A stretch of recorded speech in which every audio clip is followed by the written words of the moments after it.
Newsfirst at 9. Headlines.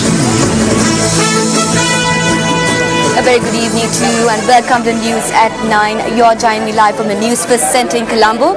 I'm Katrina Chang and these are our headlines tonight. President invites Northern Province Chief Minister to attend the swearing-in ceremony of Narendra Modi. Chief Minister Vigneshwaran declines the invitation. 4 suspects connected to the homicide of Paliaguda Urban Councillor Shamla Sandruwan arrested.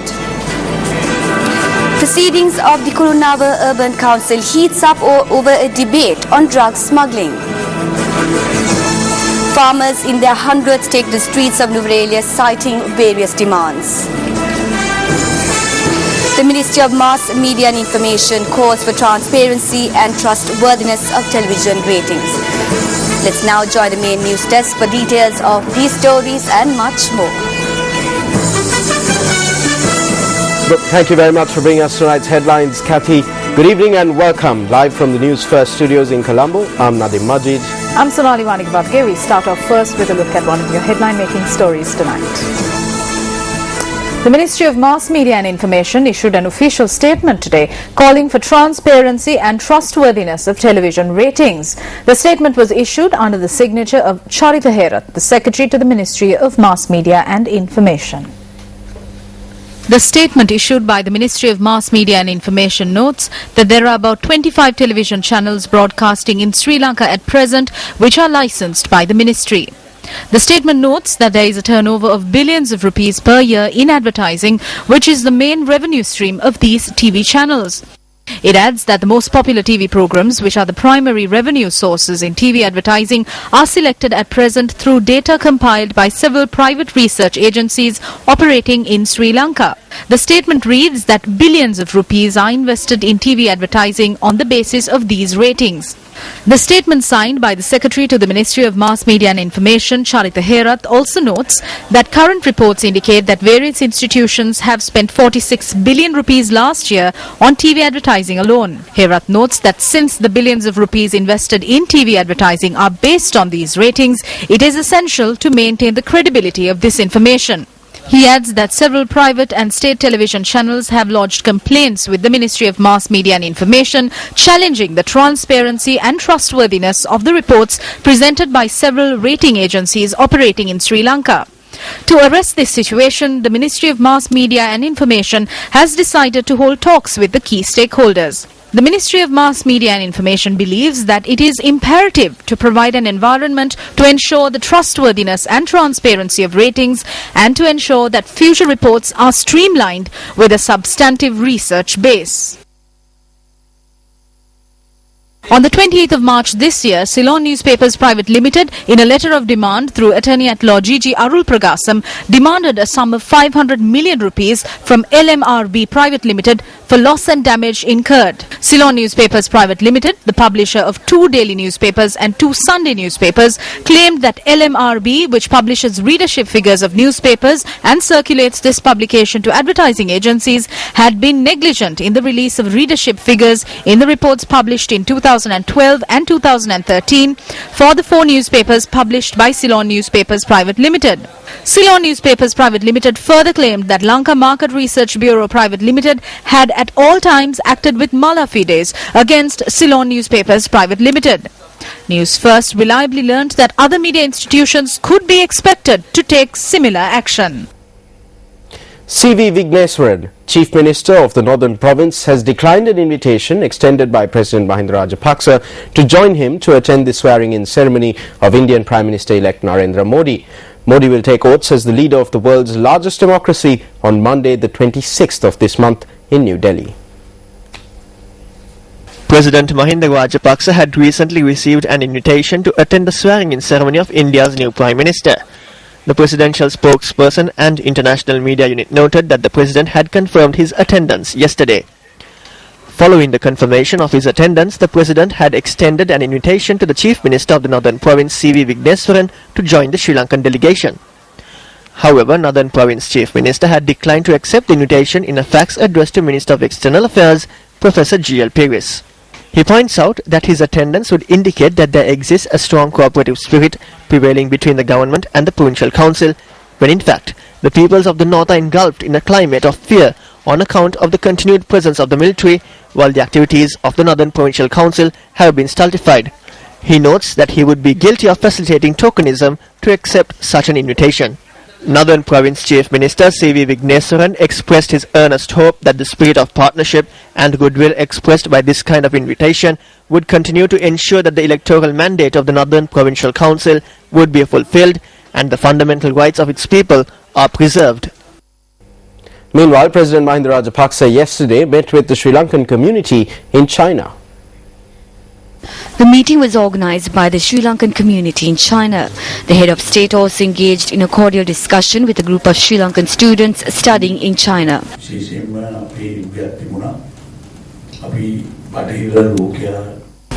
There was an era where we only had relations with Western nations. Though we had relations with Asian countries, we did not have any ties with African nations or even Latin American nations. We are changing those policies and creating new relationships. Therefore, it is our responsibility to be proud of our motherland.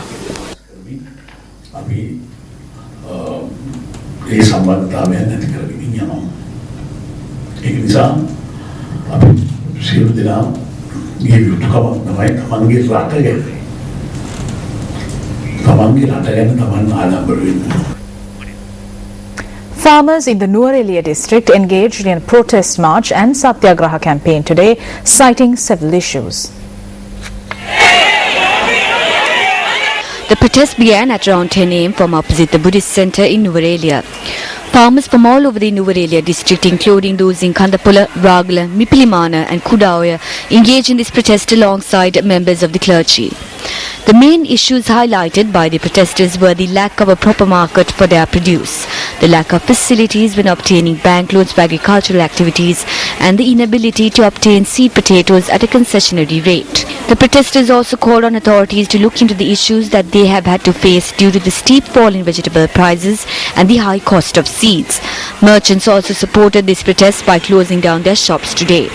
The protesters made their way from the Buddhist center to the Nuwara town and engaged in a Satyagraha campaign.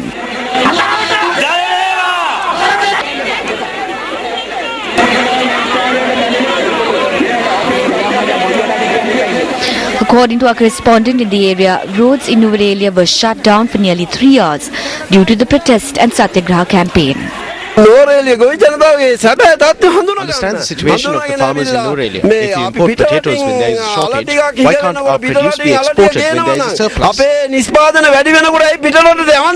එළවලු මිල ගොඩක් පහත වැටෙන්න ප්‍රධාන හේතුවක් තමයි අපි දකින විදිහට එළවලු අතිරික්තයක් තියෙනවා ගාත ආදායමක් ගන්න ඒ අතිරික්ත අපනයනය කරන්න බීජ අර්ථාපල අපිට ලැබෙන ඉතාම අධික මිලකට රුපියල් 12500 අධික මිලකට අපිට අලෙවි කරන්නේ නමුත් යාපනයේ ගොවි ජනතාවට රුපියල් 5000 7500 අතර මිලකට ලබා දෙනවා අපි ඒක එපා කියන්නේ නැහැ අපිට ඒ සහනය ලබා දීලා අපේ ගොවි ජනතාව රගා සිටවන්න වසරක් තුල ඉතාමත්ම අඩු මිල තත්ත්වයක් ලබා farmers had to face difficulties due to low prices. They weren't able to maintain their farmlands because of this. We faced difficulties because we did not have quality seeds. We call on the authorities to formulate an agricultural policy and safeguard the farmers and farmlands in Nuwara as well as the upcountry region. Nuwara Eliya උඩරට වගාවට ආරක්ෂා කරගන්න මෙන් ගෞරවයෙන් යුක්තව අපි ඉල්ලනවා. Nuwara District Secretary DPG Kumar Silvia arrived at the location of the protest at around 1:30 p.m. The protesters had subsequently handed over a letter to the District Secretary highlighting their issues before dispersing. The District Secretariat noted that the demands of the protesters will be passed on to the President, adding that steps have been already taken to address several issues. With more on the ongoing homicide investigation into the murder of Paliagoda Urban Councillor Shamila Sundaruan, up next is Crime Watch.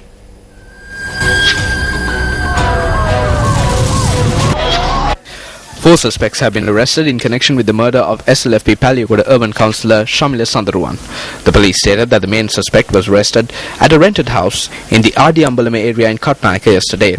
The police added that subsequent to interrogating the main suspect, 3 other individuals from the Ragama, Vattala and Colombo areas were also arrested. The main suspect has been identified as Dadella Manjula, a resident of Kadavatha. The police added that the main suspect's accomplice is a 26-year-old resident of Vattala. He had ridden the motorbike alongside the chief suspect. Further information revealed that the 2 suspects had assisted in carrying out the plot. Police media spokesperson SSP Ajit Rohana stated that the perpetrators are being kept under detention orders and will be interrogated. Palyagoda urban councillor Shamila Sandaruwan was shot dead on the 12th of this month.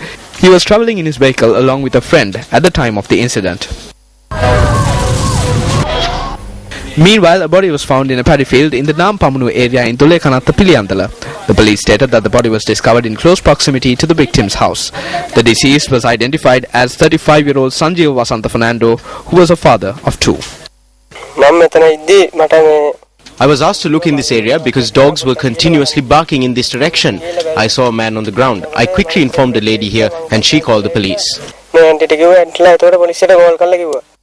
Our correspondent noted that the victim was a bus conductor and was living on rent. The police had arrested the victim's wife on suspicion.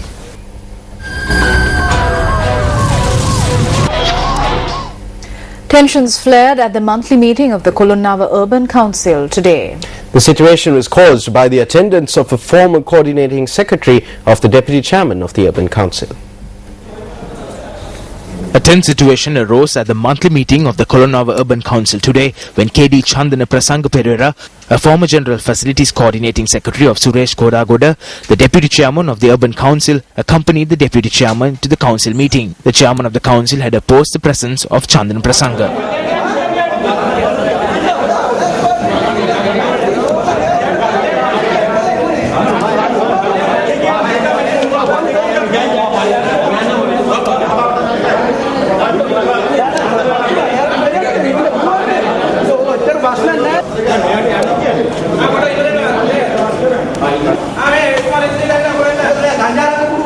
However, he later took his seat within the council chamber.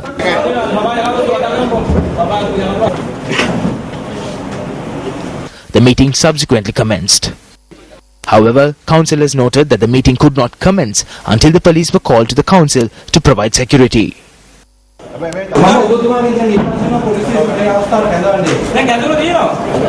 The police arrived at the council meeting and attempted to remove the person in question from the chamber. Subsequently, the police left the council chamber. We will speak to the Chief Minister and turn his attention to this matter. Corruption and thuggery are the norm in the Kolonnawa Urban Council today. A man does not have the right to come and witness the council meetings. A man does not have the right to pass the gate of the council. They have padlocked the gates as if they have inherited this from their parents. They even take the keys to the padlock's home. This chairman is acting as if he is the chairman for life. This is a council. He is using pistols in the council. This must be told to the Defence Ministry. When coming through the council gates, it is like entering the LTT organization. We do not know when we will be shot at. We do not know when we will be cut down with machetes. A public representative no longer has the right to freely come into the council and carry out his work. I challenge them to prove how the police granted the license for this pistol. When the license is renewed annually, you need to inquire into whether the pistol has been used in acts of thuggery. It is only afterwards that the license can be granted. What drama is he acting out by beating people with his pistol and preventing us from entering the council? Are the police asleep?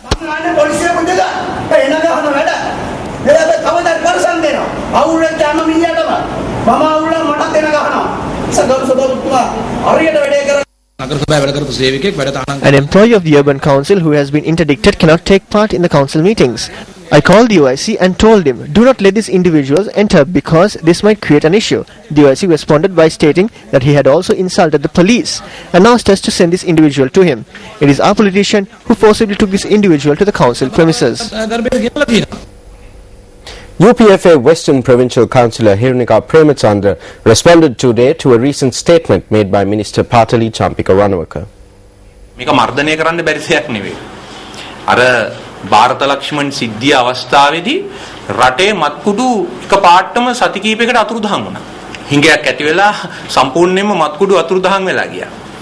ඉතින් ඒ කියන්නේ මේක අවශ්‍ය නම් පාලනය කරන්න පුළුවන් දෙයක්. ඇත්තටම මම කනගාටු වෙනවා කැබිනට් අමාත්‍යවරයෙක් වගකීමක් දරන අමාත්‍යවරයෙක් හැටියට පාර්ලි චම්පක රණවක අමාත්‍යතුමා පසුගියදා මාධ්‍ය සාකච්ඡාවකදී I'm disappointed about the statement made by Minister Partli Champika Ranawaka on drugs at a media briefing held recently.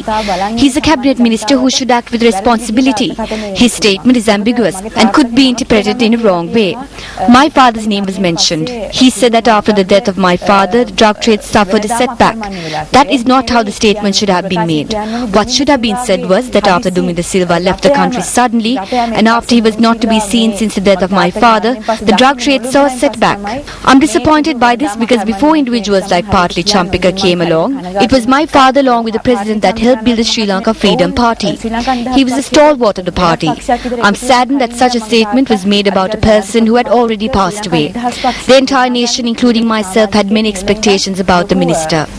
However, this statement has changed the way we see them. If there are individuals who act according to a policy and speak the truth, then that statement shouldn't have been made in that manner. කෝණය වෙනස් වුණා කියලා මම විශ්වාස කරා මොකද ඔවුන් ප්‍රතිපත්තියක් තියාගෙන කතා කරන පුද්ගලයෝ නම් ඔවුන් හරි දේ සත්‍ය කතා කරන පුද්ගලයෝ නම් හරි දේ කතා කරන පුද්ගලයෝ නම් ඔය ප්‍රකාශ ඔය විදිහට නෙවෙයි කියන්න ඕනේ. An employee of the Colombo Municipal Council filed a police complaint stating that he was assaulted by a group of security officers at the Municipal Council with the knowledge of the Municipal Secretary. The employee stated that this alleged assault had taken place over a disagreement that had ensued over a service transfer. Sumit Hemanta, who was subjected to the assault, served as an office assistant at the Municipal Secretary's office at the CMC. He stated that recently the Municipal Secretary had instructed him to go to the Burala cemetery along with a stack of documents and to set fire to them. However, citing personal reasons, he had rejected this. Thereafter, Hemanta, who had not reported to work owing to illness, found upon his return that he had been suddenly transferred to the veterinarians department.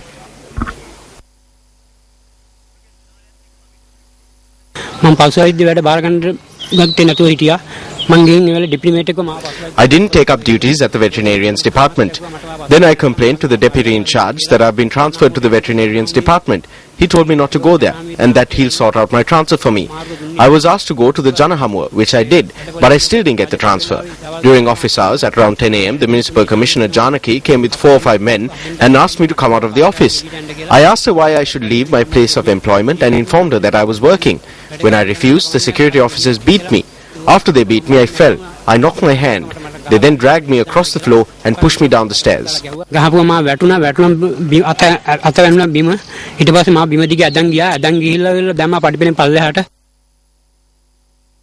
had lodged a complaint at the Cinnamon Gardens police. However, stating that no proper investigation was being held over the incident by the Cinnamon Gardens police, Sumit Hemanta filed a complaint at the Police Assistance Centre.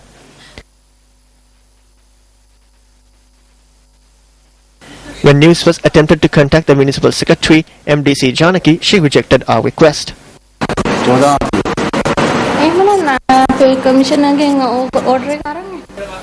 Then get an order from our commissioner. I'm going to our union meeting now.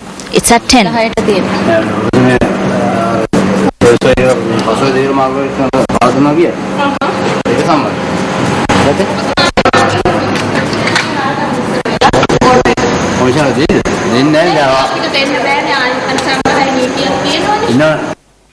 Newsfirst then contacted the acting municipal commissioner of Colombo, K.D. Chittapala. He stated that he was unaware of such an incident.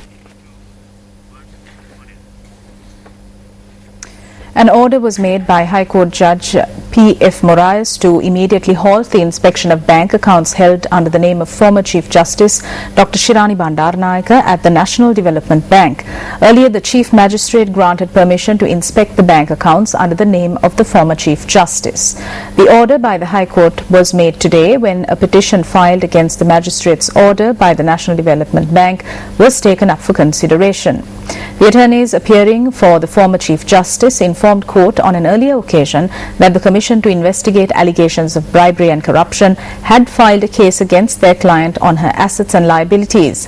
The attorneys submitted to court that as the Bribery Commission will provide computerized evidence into the case, the said evidence needs to be investigated. The magistrate granted permission for a team of lawyers and hardware experts to investigate the contents. However, today, filing a petition at the High Court, the attorneys appearing on behalf of the NDB noted that the investigation will violate the provisions of the Banks Act and urged court to reverse the decision taken by the magistrate. The High Court ordered the Director General of the Commission to investigate allegations of bribery or corruption, the former Chief Justice and the Attorney General to appear before court on the 6th of June. Well, day 2 of the Radio Asia conference got underway in Colombo today, featuring a host of preeminent speakers covering a range of relevant topics. Radio Asia 2014, organized by the Asia Pacific Broadcasting Union, is hosted by MTV, NBC and Newsfirst. The theme of the Radio Asia 2014 conference is It's All About Content, positioning new radio in the knowledge-based society. Today's sessions at the Radio Asia 2014 conference covered several subjects, including storytelling on radio, radio as an ICT role model for technology innovation, innovative strategies for radio, and a panel discussion on how radio enhances the knowledge-based society. Is it because we just do not have... The sessions featured prominent local and foreign industry experts sharing their expertise with participants from across the Asia-Pacific region. What is it radio does better than the other electronic media? Radio Asia 2014 concludes tomorrow. The ABU Radio Song Festival 2014 Gala Night, highlighting some of the best unsigned musical talent in the Asia-Pacific region, got underway at Stein Studios in Ratmalana this evening.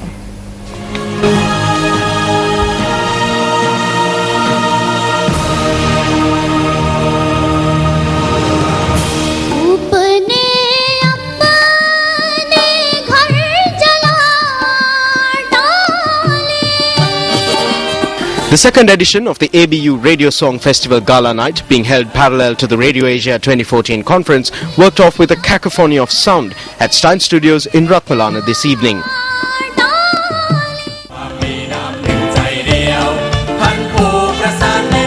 The Gala Night featured 13 acts of young, fresh, unsigned musicians from across the Asia-Pacific region and was a night to be remembered.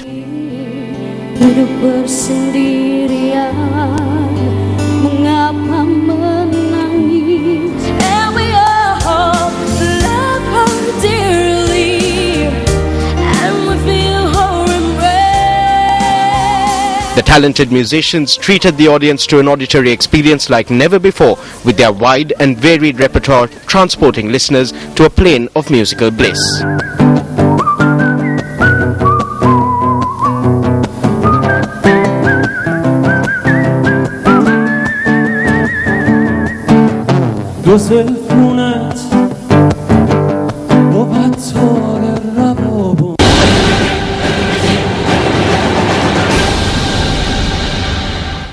The condolence motion for former Chief Minister of the North Central Province, the late Bertie Premalal Dissanayake, was taken up in Parliament today.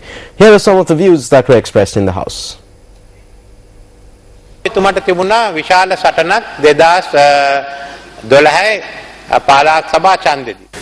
a major battle at the Provincial Council election in 2012. At that time, it was neither the UNP nor the JVP that was opposed to him. His foes were from within his party. They took him to courts, they closed down his office. When we asked them to stop this, it did not happen. Owing to the infighting, he was unable to come first. If it were not for him, the UNP would have possibly come to power in the Anuradhapura district by now. I do not think it is a cause for surprise when enmity is born towards such a person from within his own party. Maybe if these problems did not exist, we would not have this condolence motion today. But we are aware of those problems. There was a time when there were plenty of people on both sides of the house who would be willing to speak about him. Today there are only a handful, and that is the nature of politics.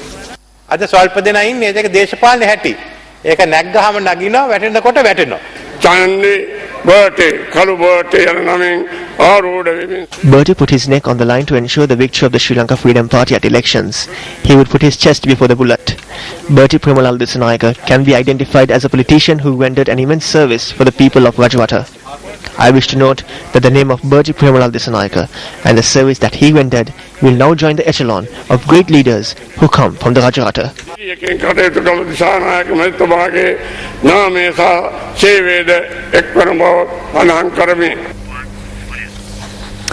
After the humiliating rout of the Congress in the recent Indian general elections, the party felt that the charismatic scion of the Nehru-Gandhi dynasty, Priyanka Gandhi, should emerge as the new face of the party if it is to be salvaged from the depths of defeat in near future. Priyanka, who is 2 years younger than the party vice president, her brother Rahul Gandhi, is seen as a more natural leader than her brother. Leader of India's Congress party, K.V. Thomas, aired the views of the party when speaking to reporter. She said that Priyanka has inherited the charismatic charm of her grandmother, the late Prime Minister Indira Gandhi. Leader of India's Congress party, K.V. Thomas, aired the views of the party when speaking to reporters. She said that Priyanka has inherited the charismatic charm of her grandmother, the late Prime Minister Indira Gandhi. Congress spokesperson Shakil Ahmed said that the Congress will respect the decision taken by Priyanka. Days before Narendra Modi's swearing in as Prime Minister, Congress President Sonia Gandhi has written a letter congratulating him on BJP's victory. The Congress's top brass was slammed by the BJP for omitting any mention of Modi or the BJP in their congratulatory message to the government. Prime Minister-designate Narendra Modi's wife and mother are due to be provided with a special security protection group security soon after he takes oath as India's 14th Prime Minister on the 26th. Sources said that SPG commandos have already been sent to Gujarat to assess security requirements for safeguarding his mother and wife. Narendra Modi confidant Anandabeden Patel took oath as Gujarat Chief Minister a day before she was unanimously elected as the leader of the BJP legislature party. Patel is the first woman Chief Minister of Gujarat. Besides Modi, senior BJP leaders including Party President Rajnath Singh were present at the ceremony. Former Delhi Chief Minister and Aam Aadmi Party Chief Arvind Kejriwal was sent to judicial custody till the 6th of June today. The magistrate ordered Kejriwal to remain in judicial custody for a further 14 days after he remained adamant on not furnishing a personal bond. Arvind Kejriwal was arrested after he refused to furnish a bail bond in a defamation case filed by BJP leader Nitin Gadkari. The chairman of the Mahabodhi Society, Venerable Banagula Upatisatthera, has once again congratulated India's Prime Minister-elect Narendra Modi. In a letter to Modi, the Venerable Thera notes that the people of India had elected him to lead the nation with near unanimity. Venerable Banagula Upatisatthera notes that the Mahabodhi Society of Sri Lanka, which is dedicated to the fostering of the ancient ties with the land of the Buddha, is overjoyed that the current leader of modern India represents the ancient city of Varanasi in the Lok Sabha. The letter voices confidence that India will illuminate this part of the world as it did in Ashokan times under the leadership of Narendra Modi. The letter to the Indian Prime Minister-elect concludes by noting that no force can stop an idea whose time has arrived, and adds that the Mahabodhi Society offers their prayers for the success of Modi's epochal mission of leading India in the global age to a new luminous age as that of Ashoka, who led India and guided the world. Meanwhile, leader of the Janasetta Peramuna, Venerable Battaramulle Seelaratana Thera, convened a media briefing in Colombo today.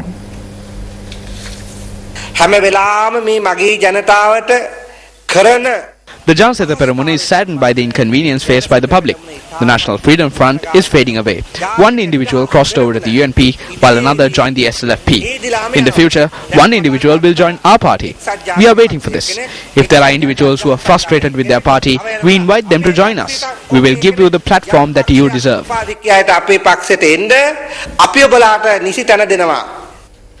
MP Dr. Harsha De Silva has called for the establishment of a Parliament Select Committee to inquire into the Employees Provident Fund. He points out that the Auditor General too has now affirmed that the annual report of the EPF for 2011 did not reveal correct information.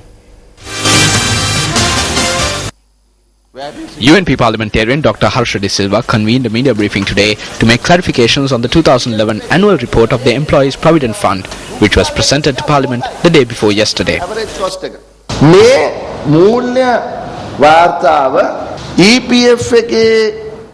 the first time in the history of the Provident Fund, the Auditor General has said that this financial report does not make correct clarifications on the accounts of the EPF. The reason that the lie has continued for so long is that they were unable to show this.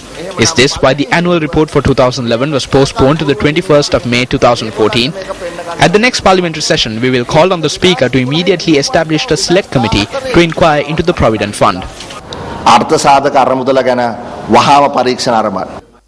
The MP also pointed out that a risk has now arisen where payments may surpass the amount of money that is added to the fund annually. In 1990, only 30% of contributions went out as payments, but at present, 76% of employees' contributions are going out as payments. If this trend continues, in a short while the payments will surpass the contributions. Then a problem will arise between the members receiving the block amount of money that they expect and the government's need to take loans. That is why the government is now trying to enact legislation to pay out small amounts to the people instead of giving it all at once. We wish to warn you that if the government brings this to a position where the Provident Fund payments cannot be made at all, then we will bring all the working people onto the streets.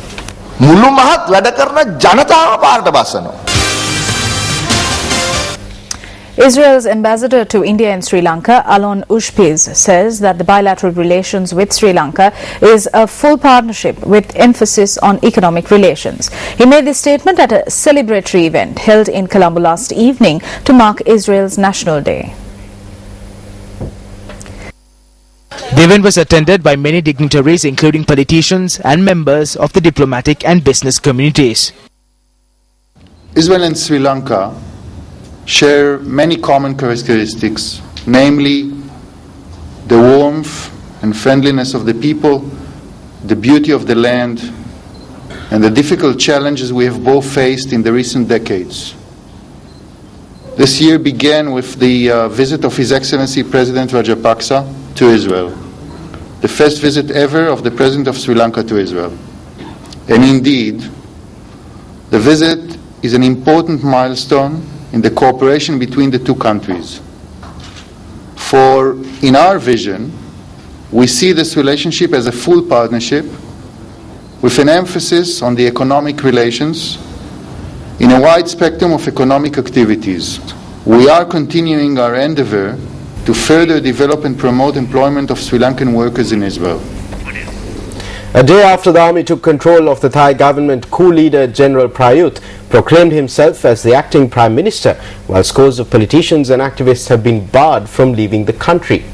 That's right. Now, it has also been reported that users of social media have been warned not to post any material critical of the coup. In a new development, former Prime Minister of Thailand Yingluck Shinawatra and some of her family members have been detained.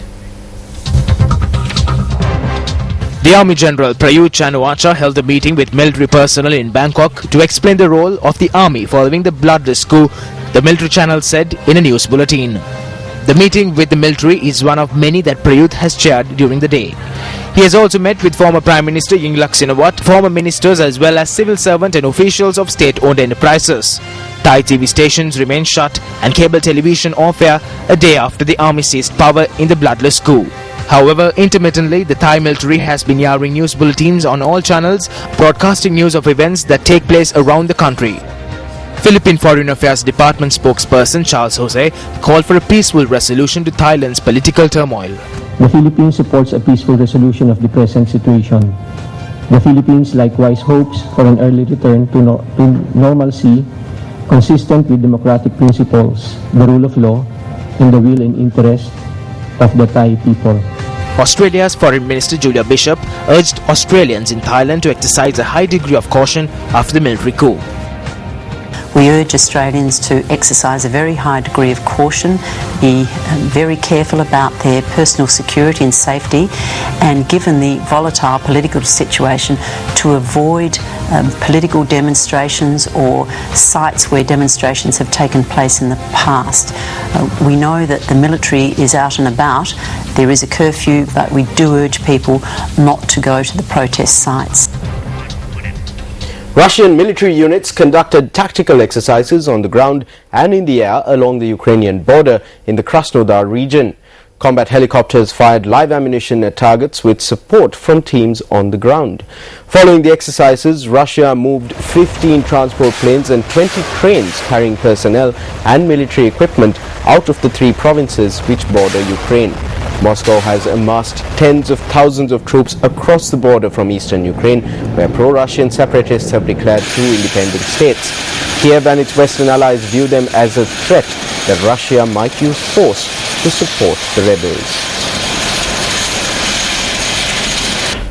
And in cricket news tonight, England clinched victory of the first one-day encounter against Sri Lanka by 81 runs, according to the Duckworth-Lewis method. The rain-hit match was worked off at the Kennington Oval in London.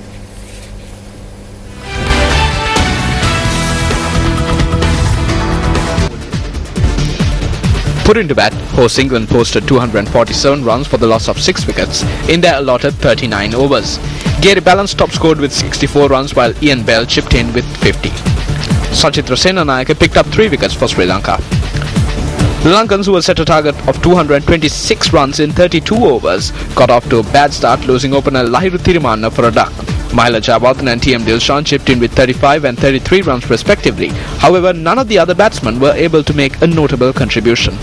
Sri Lanka were eventually bundled out for 144 runs in 28 overs.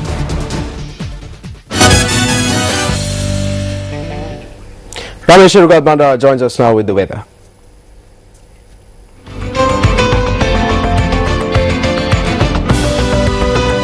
A very good evening and welcome to Weather First. Let's take a look at the weather forecast for the next 4 hours. We'll first turn our attention to the northern province and Jaffna, where we have a predicted high temperature of around 32 degrees Celsius, mainly cloudy weather conditions. However, the situation is a bit different for the particular area, mainly warm, sunny weather conditions with a predicted high of around 36 degrees Celsius. So it's going to get a bit warm in the particular area. We'll now turn our attention to the Hambantota area, where we have a predicted high temperature of 32 degrees with a predicted low of 26. Mainly cloudy weather conditions with a chance of strong winds blowing from the west-southwest direction. The situation is completely different for the Kandy district and the Central Hills, where we have thunder showers during the morning hours, with a possibility of thunder showers again developing during the evening hours as well. Let's now focus our attention to the western province and the western part of the area.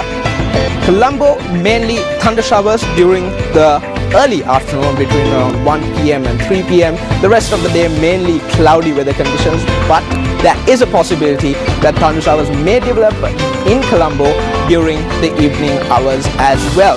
Galle and Matra, same story, thunder showers during the morning hours with a possibility of isolated thunder showers during the evening. Let's now take a look at the weather forecast of some of the other cities in Sri Lanka.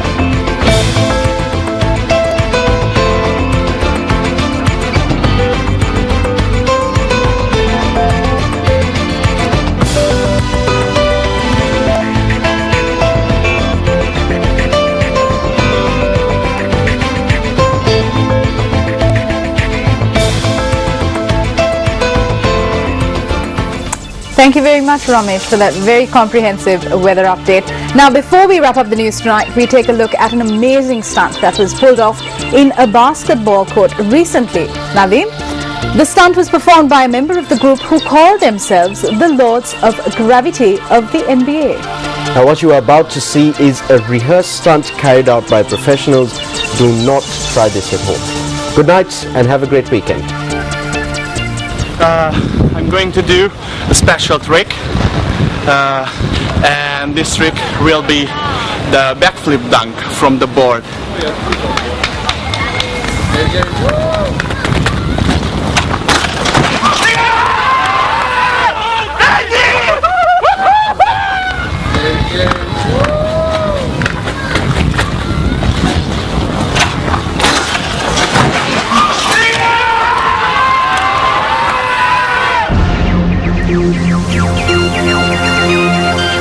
Hotline 0114-896-896. www.newsfirst.lk. Feedback at newsfirst.lk.